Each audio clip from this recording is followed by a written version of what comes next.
Hello friends, welcome back to my channel fabulous study. तो friends, आज हम लोग देखेंगे जो सीडीपी पेपर 1 और पेपर 2 के जो प्रीवियस ईयर के क्वेश्चंस है, जो बार बार आपने देखा होगा सीटेट जो है क्वेश्चंस रिपीट करता है, तो वही टॉप 13 क्वेश्चंस होंगे जो आपके एग्जाम में बार बार रिपीट हुए हैं। अगर आपने प्रीवियस ईयर पेपर किए होंगे तो बहुत हेल्प मिलने वाली है, क्योंकि ये आपका जो सेशन है, ये सीरीज शुरू करने जा रही हूँ, बहुत इंपॉर्टेंट होने वाली है। तो वीडियो को शेयर करना मत भूलिएगा, जितना ज़्यादा हो सके वीडियो को अपने दोस्तों के साथ शेयर करिए। तो ये बहुत टॉप 30 क्वेश्चन से मोस्ट इंपॉर्टेंट क्वेश्चन है, तो वीडियो को लास्ट तक जरूर देखिएगा।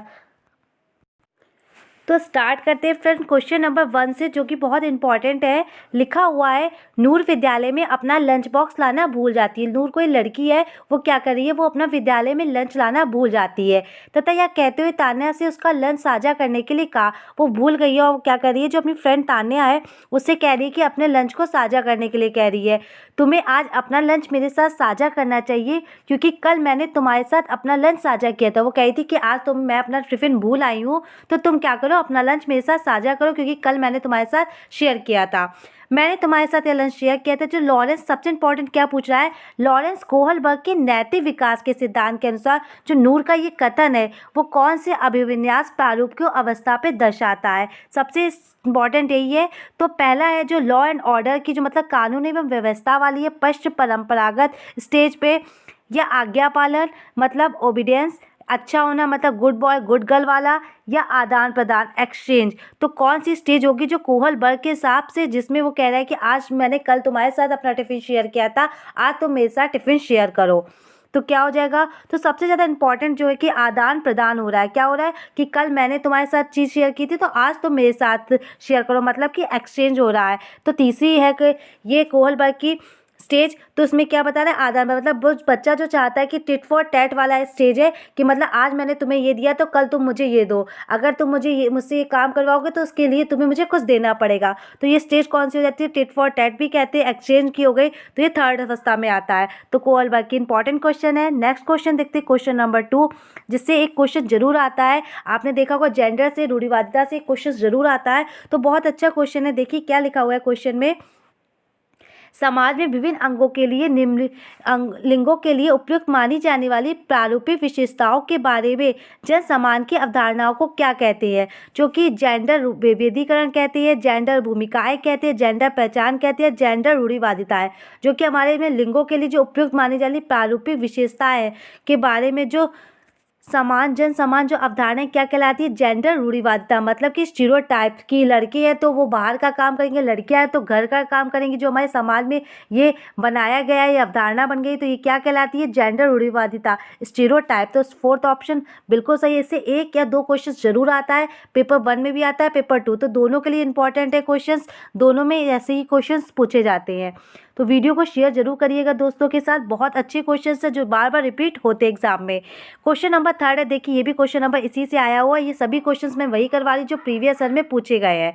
तो क्वेश्चन नंबर 3 है, देखते हैं।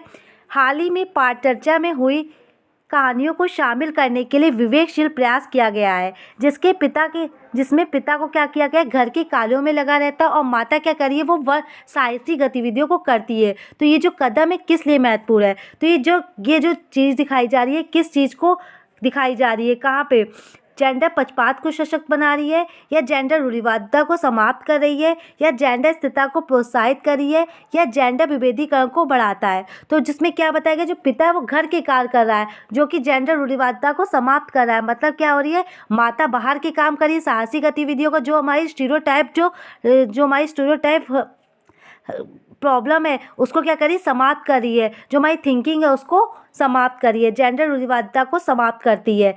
नेक्स्ट क्वेश्चन देखते हैं, क्वेश्चन नंबर 4 है। वाइगोस्की जीन पियाजे कोहलबर्ग से एक क्वेश्चन जरूर आएगा, पेपर 1 या पेपर 2 में एक क्वेश्चन तो आना ही है, और एक से ज़्यादा भी क्वेश्चन आ सकते हैं। तो 4-5 क्वेश्चन आपके वाइगोस्की पियाजे और कोहलबर्ग से ही आने, तो उसको जरूर पढ़ लीजिएगा। तो उसके जो इंपॉर्टेंट क्वेश्चन है वो जरूर देखिए। तो पहला दे रखा है, वाइगोस्की के अनुसार जब एक वयस्क बच्चे के निष्पादन के वर्तमान स्तर को संयोग द्वारा विस्थापित करा जाता है तो उसे क्या कहते हैं। खोजपूर्ण अधिगम कहते हैं, जोन ऑफ प्रॉक्सिमल डेवलपमेंट कहते हैं, पार्ट मतलब कि स्कैफोल्डिंग कहते हैं, या अंतर व्यक्ति निश्चितता कहते हैं। तो क्या इसका राइट आंसर हो जाएगा, वाइगोस्की के अनुसार बताना है, जिन्होंने सामाजिक संज्ञानात्मक का सिद्धांत दिया था, जिन्होंने इसने क्या बताया था कि जो बच्चे होते हैं वो सब इंटरेक्ट करके सीखते हैं, सहयोग से सीखते हैं। तो आंसर कीजिए क्या होगा। जब एक वयस्क बच्चे के निष्पादन के वर्तमान स्तर को संयोग द्वारा विस्थापित किया जाता है तो क्या कहलाता है। वाइगोस्की के अनुसार बताना है। आंसर कीजिए। तो जो इसका राइट आंसर हो जाएगा क्या होगा, स्किप फोल्डिंग। तो पाड़ या ढांचा भी कहते हैं। तो आप इंग्लिश और हिंदी देख लिया करिए, आपको कोई कंफ्यूजन हुआ करे तो आप इंग्लिश को देख लिया करिए, जो बहुत हेल्प करता है एग्जाम में। नेक्स्ट क्वेश्चन देखते हैं, क्वेश्चन नंबर 5 लिखा हुआ जीन पियाजे की संज्ञानात्मक विकास के सिद्धांत के अनुसार परिकल्पित निगमनात्मक तर्क किस अवधि में आता है। परिकल्पित मतलब हाइपोथेटिकल जो थिंकिंग होती है, रीजनिंग होती है, वो कौन सी मतलब कौन सा उनका जो विकास का सिद्धांत है उस सिद्धांत में कौन सी स्टेज में वो विकसित होता है। तो sensory motor, pre operational, concrete operational या फॉर्मल ऑपरेशनल स्टेज। तो निगमनात्मक तर्क बताना है तो किस अवस्था में आएगा। तो जिसको मैंने आपको बताया, जो बेसिक से SPDF करके आप इनकी अवस्थाओं को याद कर सकते हैं। 0 से 2, 2 से 7, 7 से 11 और 11 से 13 वर्ष। तो जो उसमें निगमनात्मक तर्क जो हाइपोथेटिकल थिंकिंग है वो रीजनिंग किस में आती है, तो मूल संक्रियात्मक में आती है। तो कौन सा हो जाएगा, कॉन्क्रीट ऑपरेशनल स्टेज। जो थर्ड ऑप्शन सही हो जाएगा, मूल संक्रियात्मक अवस्था। नेक्स्ट क्वेश्चन देखते हैं, क्वेश्चन नंबर 6 लिखा हुआ है के अनुसार बच्चों के चिंतन के बारे में सामाजिक प्रक्रियाओं तथा सांस्कृतिक संदर्भ के प्रभाव को समझना आवश्यक है। तो इस किसने जो बताया है, सामाजिक प्रक्रिया और सांस्कृतिक संदर्भ के प्रभाव को समझना आवश्यक है, तो किसके बारे में बताया गया। तो ये बताया गया जो आज सामाजिक आ जाए, सांस्कृतिक आ जाए, तो कौन से हो जाएंगे, लेव वाइगोस्की, जो कि मैंने बताया है। तो थर्ड ऑप्शन सही हो जाएगा। देखिए 2 क्वेश्चन इससे ही आए हुए हैं। तो बहुत देखिए सारे क्वेश्चन जो है मोस्टली पियाजे 5-6 क्वेश्चन इसी से आते हैं। तो ये थोड़ी ज़रूर देख लीजिए, बहुत हेल्प करेंगे। उसके क्वेश्चन ज़्यादा से ज़्यादा करिएगा। नेक्स्ट क्वेश्चन है क्वेश्चन नंबर 7 पियाजे के संज्ञानात्मक विकास के सिद्धांत के, जिन्होंने संज्ञानात्मक विकास की कितनी स्टेज दी थी, जो कि मैंने अभी आपको बताया SPDF से कर बताया 4 स्टेजेस दी थी और उसको 4 स्टेजेस को उन्होंने एक टाइम पीरियड में भी बांटा है। तो क्या बताया है, निहितार्थ निकालते हुए एक ग्रेड 6 से 8 के शिक्षक को अपनी कक्षा में क्या करना चाहिए। जो 6 से 8 का बच्चा, वो मतलब किस एज में होगा, वो 12-13 साल का होगा। तो शिक्षक को उस कक्षा में क्या करना चाहिए, तार्किक बहस के प्रयोग को हतोत्साहित करना चाहिए, जो कि गलत है। ऐसी समस्याएं प्रस्तुत करनी चाहिए जिसमें तर्क आधारित समाधान की आवश्यकता हो। May be. नेक्स्ट देखते हैं, एक अवधारणा को पढ़ने के लिए केवल मूर्त सामग्रियों का प्रयोग करना चाहिए। तो बच्चा जब 12-13 साल की मतलब 6 से 8 की अवस्था में था, तो वो किस पे पहुंच जाएगा, वो लास्ट स्टेज में पहुंच जाएगा जो औपचारिक होती है। तो उसमें क्या मूर्त सामग्रियों का प्रयोग करे, बच्चा इतना छोटा भी नहीं है जो कि मूर्त सामग्रियों का प्रयोग करे। तो ये भी स्टेटमेंट गलत हो जाएगा। केवल निर्धारित पाठ्यक्रम पर निर्भर रहना चाहिए, तो ये तो बिल्कुल गलत हो जाएगा। तो जो उसका राइट आंसर हो जाएगा, ऐसी समस्याएं प्रस्तुत करनी चाहिए जिसमें तर्क आधारित समाधान की आवश्यकता हो, जिसमें बच्चे क्या करें, लॉजिक लगा पाए, चीज़ों को देख के भी और चीज़ों को बिना देखे भी। तो कौन सा ऑप्शन सही हो जाएगा, 7 का 2 ऑप्शन सही हो जाएगा। क्वेश्चन नंबर 8 है, जो हॉवर्ड गार्डनर से भी क्वेश्चन जरूर आता है बहुबुद्धि के सिद्धांत से। तो आया हुआ है हॉवर्ड गार्डनर के बहुबुद्धि सिद्धांत, जिन्होंने बहुबुद्धि का सिद्धांत दिया था, मल्टीपल इंटेलिजेंस। याद रखिएगा, तार्किक गणितीय बुद्धि वाले एक व्यक्ति की क्या विशेषताएं हो सकती है। तो गणितीय तार्किक बुद्धि वाले व्यक्ति की आपको विशेषताएं बतानी है। तो आंसर कीजिए, पहला ऑप्शन होगा, दूसरा होगा, तीसरा होगा या चौथा होगा। आंसर कीजिए। ध्वनि ताल शब्दों का अर्थ, ये तो गलत ही हो जाएगा क्योंकि इसमें तार्किक गणित से कोई मतलब ही नहीं है। दृश्य स्थानिक परिवेश को सटीक रूप से ग्रहण करना, तो ये भी गलत हो जाएगा। संगीत में अभिव्यक्तियों के, तो संगीत, ताल, सौंदर्य, इसका तो कोई मतलब ही नहीं है गणित से। पैटर्न को खोजने की एवं तर्क की लंबी श्रृंखला को हल करने की क्षमता और संवेदनशीलता होनी चाहिए। बिल्कुल यही सही हो जाएगा, जो कि गणितीय बुद्धि वाले एक व्यक्ति की विशेषताएं पूछी गई है। इन्होंने मल्टीपल इंटेलिजेंस दिया था, मतलब म्यूजिक की अलग होती है, मैथ गणित की गणितीय अलग होती है। तो उन्होंने हर टाइप की बुद्धि के बारे में बताया था। तो क्या होगा, पैटर्न को खोजने की एवं तर्क की लंबी श्रृंखला को हल करने की क्षमता और संवेदनशीलता। तो 4th ऑप्शन करेक्ट है। नेक्स्ट क्वेश्चन देखते हैं, क्वेश्चन नंबर 9 है, वह प्रक्रिया जिसके द्वारा बच्चे आदतों, कौशलों, मूल्यों तथा अभिप्रेरणा को विकसित करते हैं और जो उन्हें समाज का जिम्मेदार एवं क्रियाशील सदस्य बनाती है, तो क्या कहलाती है। जो उसे समाज का सदस्य बनाती है, तो आंसर कीजिए। समाजीकरण, समावेशन, मुख्यधारा से जुड़ना या विभेदीकरण। तो क्या समाज का जिम्मेदार और क्रियाशील बनाएगी तो क्या हो जाएगा, सोशलाइजेशन हो जाएगा, जो बच्चों की आदतों, कौशलों, मूल्यों और विप्रेरणा को विकसित कर रही है। तो सीधी सीधी बात है, आंसर हो जाएगा फर्स्ट ऑप्शन सही हो जाएगा, समाजीकरण। तो बहुत इंपॉर्टेंट है, यही क्वेश्चन आते हैं, आप चाहे प्रीवियस ईयर के पेपर देख लीजिए, सब मैंने क्वेश्चन प्रीवियस ईयर पेपर से लिखा है कि लास्ट टाइम में आपको बस फास्ट रिवीजन करना जरूरी है। बस क्वेश्चन आपका तो थ्योरी तैयार ही हो गई, बस आपको जितनी ज़्यादा प्रैक्टिस करें उतना ही आपका पेपर में स्कोर अच्छा होगा। तो पेपर प्रैक्टिस सबसे ज़्यादा इंपॉर्टेंट है अब तो। क्वेश्चन नंबर 10 है, मानव विकास के संदर्भ में आनुवंशिकता तथा पर्यावरण की भूमिका के बारे में निम्नलिखित कथनों में कौन सा सही है। आपको पता ही होगा जो सीटेड है उसके पास मतलब बहुत लिमिटेड टॉपिक है, एक आनुवंशिकता, पर्यावरण, वृद्धि, विकास, कोहल बल, जीन प्याजे, इन्हीं सब से क्वेश्चन आते ही हैं। तो हर से एक क्वेश्चन जरूर आता है। तो आप वो जो टॉपिक है उसको अच्छे से क्लियर कर लीजिए, फिर उससे जितने भी रिलेटेड एमसीक्यू उनको जरूर लगाइए। तो आपका जो देखिएगा स्कोर बहुत अच्छा होगा, आपका 28 तो स्कोर होगा आराम से। तो आप अच्छे से तैयारी कीजिए। क्वेश्चन नंबर 10 का क्या हो जाएगा, आनुवंशिकता तथा पर्यावरण की भूमिका के बारे में कौन सा कथन सही है, आंसर कीजिए। देखिए 4 ऑप्शन दे रखे हैं, इसमें कौन सा ऑप्शन सही होगा, पहला होगा, दूसरा होगा, तीसरा होगा या चौथा होगा। तो जो इसका राइट आंसर हो जाएगा वो हो जाएगा फोर्थ ऑप्शन, आनुवंशिकता एवं पर्यावरण दोनों एक जटिल पारस्परिक क्रिया के रूप में मानव विकास को प्रभावित करते हैं। ना आनुवंशिकता का, ऐसा भी नहीं कह सकते आनुवंशिकता ज़्यादा प्रभावित करती है क्या पर्यावरण, हाँ ये हो सकता है कहीं कहीं आनुवंशिकता ज़्यादा करती है, कहीं कहीं इन्वायरमेंट का ज़्यादा इंक्लूड होती है, लेकिन दोनों ही जटिल पारस्परिक क्रिया के रूप में मानव विकास को प्रभावित करते हैं। तो heredity and environment both influence human development in a complex interplay. बिल्कुल फोर्थ ऑप्शन बिल्कुल सही हो जाएगा। नेक्स्ट क्वेश्चन है क्वेश्चन नंबर 11, जो समझते हैं एक प्रगतिशील कक्षा में, मतलब इंक्लूसिव जो प्रोग्रेसिव एजुकेशन है उसके बारे में बता रहा है कि विद्यार्थी के द्वारा ज्ञान की संरचना की जाती है या विद्यार्थी के द्वारा निष्क्रिय रूप से ज्ञान की। तो ये तो गलत हो जाएगा, विद्यार्थी को आपको स्टेटमेंट में बिल्कुल गलत ही बताना है। विद्यार्थी के द्वारा ज्ञान को उसी रूप में दोहराया जाता है, जो भी स्टेटमेंट गलत है। विद्यार्थी के शिक्षक के निर्देशों के अनुसार विद्यार्थी के द्वारा अनुकरण किया जाता है, तो ये भी गलत होगा, क्योंकि जो प्रोग्रेसिव एजुकेशन के बारे में बात करें तो में बताता है बच्चा क्या हो, अपना क्रिया करके सीखे, एक्टिव हो, बच्चा अपने आप कोलैबोरेट करे। तो बच्चा क्या करता है, ज्ञान अपना के निर्माण स्वयं करे, क्योंकि पियाजे ने भी किया, बच्चा क्या है, एक नन्हा वैज्ञानिक है, वो अपने ज्ञान का निर्माण स्वयं करता है। तो विद्यार्थी के द्वारा ज्ञान की संरचना की जाती है। तो फर्स्ट ऑप्शन बिल्कुल सही हो जाएगा क्वेश्चन नंबर 11 का। क्वेश्चन नंबर 12 देखते हैं, जो सतत एवं समग्र मूल्यांकन से पूछा गया, continuous and comprehensive evaluation includes. तो क्या क्या इसमें शामिल होता है, मतलब फॉर्मेटिव असेसमेंट होता है या समेटिव होता है या बोथ होता है, बोथ नहीं होते। तो क्या होगा आंसर कीजिए। तो जो सतत एवं समग्र मूल्यांकन होता है उसमें क्या होता है, विविध प्रकार की रणनीतियों का प्रयोग करते हुए दोनों संरचनात्मक एवं संकलात्मक आकलन का प्रयोग करना होता है। तो क्वेश्चन नंबर 12 का जो हो जाएगा वो फोर्थ ऑप्शन सही होगा। तो फ्रेंड्स वीडियो को अपने दोस्तों में जब से ज़्यादा शेयर कर दीजिए और सबसे पहले प्लीज़ लाइक करिएगा, क्योंकि आपके एक लाइक से मुझे बहुत मोटिवेशन मिलता है। और ज़्यादा से ज़्यादा लोगों में शेयर कर दीजिए दोस्तों, और चैनल पर नए हो तो सब्सक्राइब कर दीजिए सबसे पहले। नेक्स्ट देखते हैं क्वेश्चन नंबर 13, लिखा हुआ है, आपकी कक्षा के एक विद्यार्थी को विभिन्न स्रोतों में बार बार यह बताया गया है कि उसके सामाजिक वर्ग के लोग शैक्षिक क्षेत्र में निम्न स्तरीय प्रदर्शन करते हैं। इस रूढ़िवादिता एवं परिणामिक रूढ़िवादी आशंका के प्रभाव को कम करने के लिए एक शिक्षक को क्या पहल करनी चाहिए। तो क्या करना चाहिए शिक्षक को, इस प्रकार के सरोकारों को अनदेखा कर देना चाहिए, जो कि गलत स्टेटमेंट हो जाएगा। विभिन्न सामाजिक वर्गों के विद्यार्थियों के बीच प्रतियोगिता आयोजित करनी चाहिए, जो कि गलत है। प्रतियोगिता क्या, बच्चों को प्रतियोगिता तो नहीं करवानी है। विद्यार्थी में पढ़ाई छोड़कर किसी अन्य क्षेत्र में शामिल होने की सलाह करनी चाहिए, तो बहुत गलत हो जाएगा।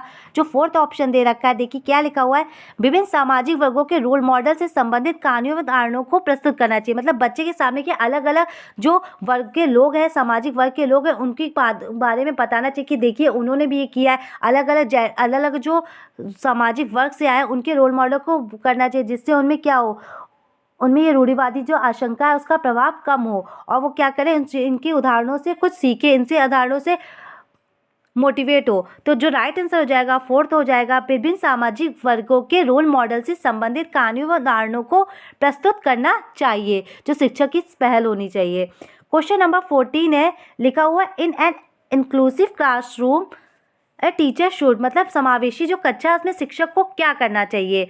यह विश्वास करना चाहिए कि प्रत्येक बच्चे में अपनी योग्यताओं एवं शक्ति के अनुसार सीखने की क्षमता है। बिल्कुल सही, यही फर्स्ट स्टेटमेंट सही हो जाएगा, जो कि सेकंड गलत है। अशक्त अधिगमकर्ताओं के प्रति दया एवं सहानुभूति का भाव प्रदर्शित करना चाहिए, जो कि गलत है। बच्चों को अपाहिज बच्चा, मंद बुद्धि बच्चा, ये सब कह के वर्गीकृत करना चाहिए, ये भी गलत है। केवल प्रतिभाशील एवं योग बच्चों पर ध्यान देना चाहिए, जो कि गलत है। तो फर्स्ट स्टेटमेंट ही करेक्ट हो जाएगा। नेक्स्ट क्वेश्चन देखते हैं, क्वेश्चन नंबर 15 लिखा हुआ, एक विद्यार्थी कक्षा में निम्नलिखित लक्षण प्रदर्शित करता है। तो देखिए क्या क्या लक्षण है। पढ़ने के प्रति चिंता, मतलब उसे पढ़ने के प्रति चिंता हो रही है। शब्दों या अक्षरों को पहचानने में कठिनाई, मतलब वो शब्दों को अच्छे से पहचान नहीं पा रहा है। निम्न स्तरीय शब्दावली कौशल, जो उसकी शब्दावली कौशल है वो निम्न स्तर की है। या पहले पढ़े हुए पाठ को समझने या याद करने में उससे कठिनाई हो रही है, मतलब वो क्या कर रहा है, रिमेंबरिंग नहीं कर पा रहा, उसके में अंडरस्टैंडिंग नहीं बन पा रही है। तो ये सब किसकी प्रॉब्लम है? तो ये सब आपको पता ही चल गया होगा। डिसलेक्सिया होता है तो उसमें बच्चा पढ़ नहीं पाता है, उसे समझने में दिक्कत होती है। तो क्या हो जाएगा, जो उसका राइट आंसर हो जाएगा, जो उसका थर्ड ऑप्शन, अधिगम अशक्ता वाले विद्यार्थी की, मतलब लर्निंग डिसेबिलिटी है, क्या है, डिसलेक्सिया प्रॉब्लम है, तो अधिगम अशक्ता हो जाएगी। तो थर्ड ऑप्शन सही हो जाएगा। नेक्स्ट क्वेश्चन देखते हैं, क्वेश्चन नंबर 16। थोड़ा फास्ट पढ़ा रही हूँ क्योंकि टाइम नहीं है, हम लोग को ज़्यादा से ज़्यादा क्वेश्चंस करने हैं। तो आपको अगर कोई डाउट हो, कुछ ना समझ में आ रहा हो, तो मुझसे कमेंट बॉक्स में आप पूछ सकते हैं। क्वेश्चन नंबर 16 है, एक शिक्षक एक समावेशी कक्षा में विशेष योग्यता वर्ग वाले अधिगमकर्ताओं की आवश्यकताओं को किस प्रकार से बता सकता है या संबोधित कर सकता है? तो आंसर कीजिए। पहला होगा, आकलन के लिए पेपर पेंसिल टेस्ट का प्रयोग करना या अभ्यास एवं रटने पे बल देना, जो कि गलत है। जो हमारी इंक्लूसिव एजुकेशन है या हमारा एनसीईआरटी है 2005 में आया था, क्या बताता है, रटने, और जो रटने पे वो क्या करता है, फोकस बिल्कुल नहीं देता है, उसे नेग्लेक्ट करता है। तो ये गलत हो जाएगा। विद्यार्थियों को निर्देश देने के लिए एक रूप तरीकों का प्रयोग करना, ऐसा तो जरूरी नहीं कि हर चीज़ एक ही तरीके से पढ़ाई जाएगी। तो बच्चा क्या होगा, उस नई चीज़ों को सीखेगा ही नहीं, उसके अंदर क्रिएटिविटी नहीं आएगी। वो क्या होगा, बस जो चीज़ें चली आ रही है उसी को सोचेगा, उसी को करेगा, वो कुछ नए चीज़ सोचेगा ही नहीं, जो कि गलत हो जाएगा।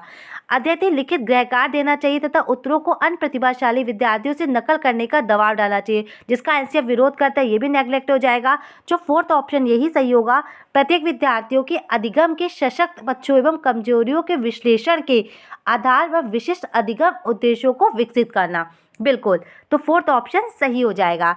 नेक्स्ट क्वेश्चन है, क्वेश्चन नंबर 17 लिखा हुआ है, एक शिक्षिका क्या कर रही है, अपनी कक्षा में सृजनात्मक विद्यार्थियों को किस प्रकार से प्रोत्साहित कर सकती है। जो क्रिएटिव मतलब बच्चे हैं उनको क्लासरूम में वो कैसे प्रोत्साहित कर सकती है। अब सारी चिंतन पे बल देके, मतलब कि कन्वर्जेंट थिंकिंग, कन्वर्जन नहीं डाइवर्जेंट होगी, जो कि मैं इंग्लिश में देखिए यहाँ पे सही दे रखा है, ये गलत दे रखा है, तो इसको समझिएगा कन्वर्जेंट थिंकिंग या अभिसारी चिंतन को उत्साहित करके, तो जो कि गलत हो जाएगा।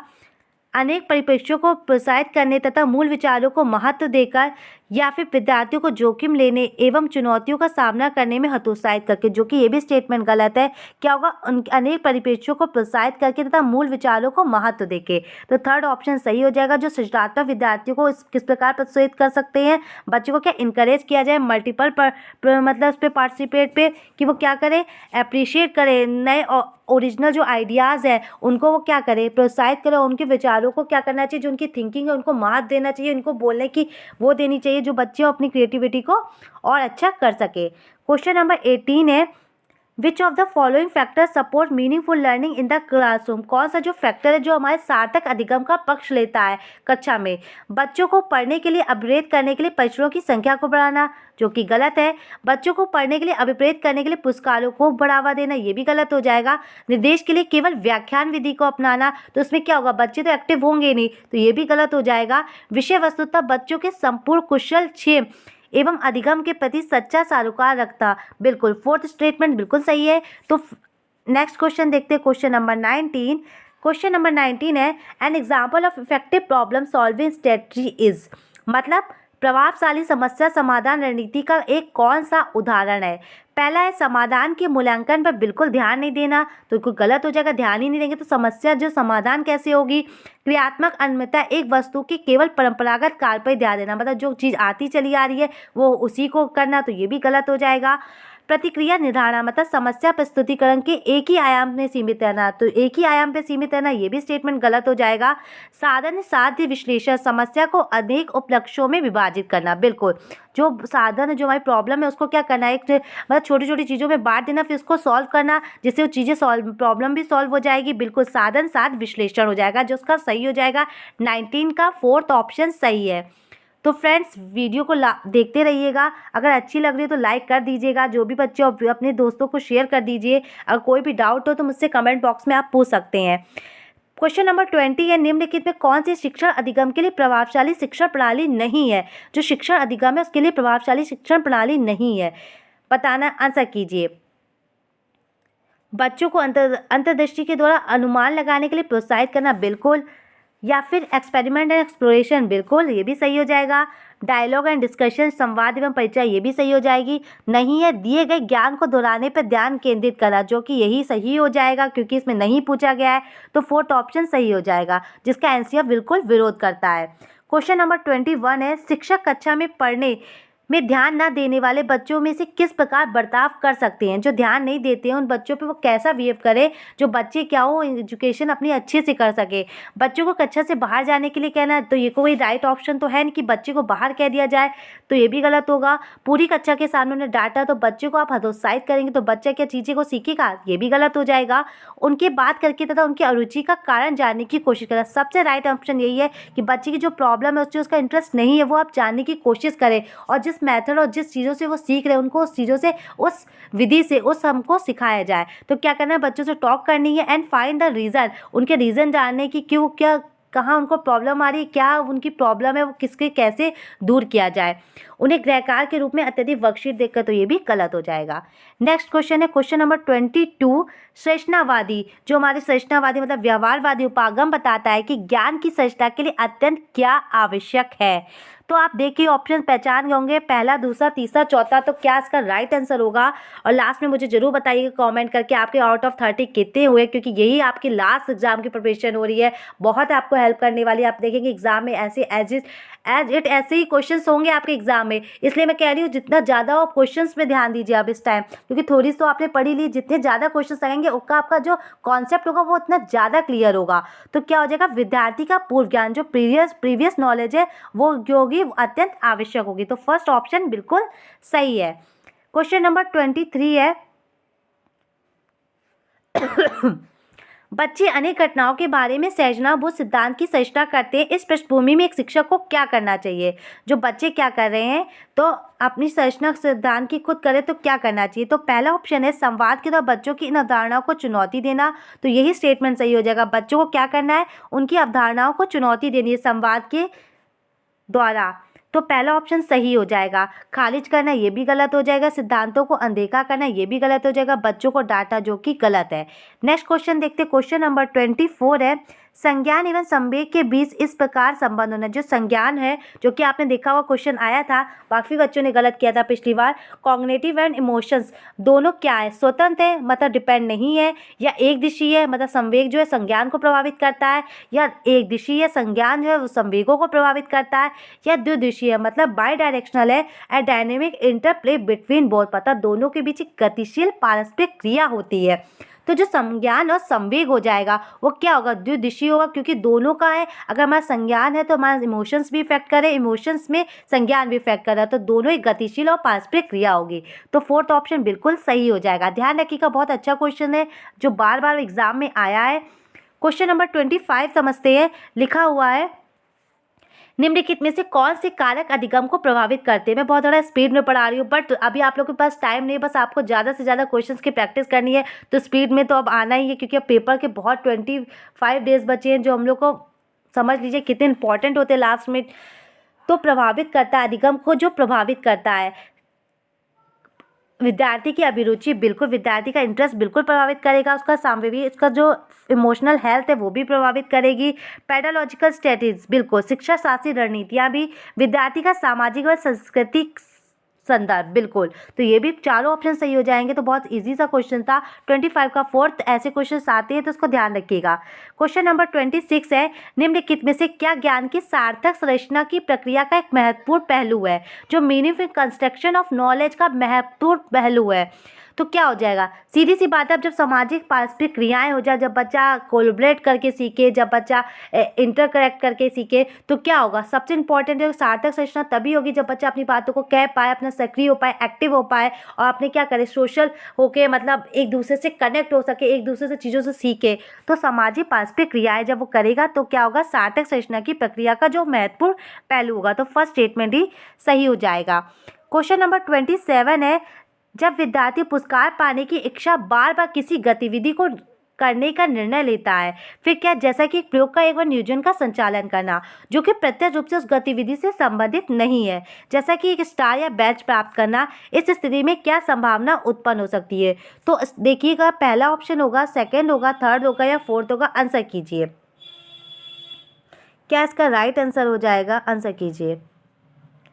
तो क्या कर रहा है, वो अधिगम के प्रति भौतिकवादी अभिवृत्ति का विकास कर रहा है, जो भौतिकवादी जो उसकी अभिवृत्ति है उसका विकास हो रहा है। तो पहला ही स्टेटमेंट सही हो जाएगा। समझने के लिए अधिगम से आनंद प्राप्त करना, ये भी गलत हो जाएगा। पुरस्कार के बिना भी उस गतिविधि में लगे रहना, ये भी गलत हो जाएगा। अन्य लोगों को खुश करने के लिए कार्य करने के बजाय स्वयं की निपुणता के लिए उद्देश्य निर्धारित करना, तो ये भी स्टेटमेंट गलत हो जाएगा। नेक्स्ट बढ़ते हैं, अगला क्वेश्चन है, क्वेश्चन नंबर 28 है, बाल्यावस्था अवधारणा से क्या अभिप्राय है। जो बाल्यावस्था की जो अवधारणा है उससे क्या अभिप्राय है ये बताना है। या विभिन्न सांस्कृतिक संदर्भों में सार्वभौम रूप से समान है, या फिर समकालीन सामाजिक संरचनावादी मनोवैज्ञानिक के अनुसार यह एक सामाजिक संरचना है मे बी, या कि यह है कि बच्चे दुष्ट रूप से पैदा होते, जो कि बिल्कुल गलत है। दुष्ट रूप से तो ये तो बिल्कुल बेकार ही ऑप्शन है।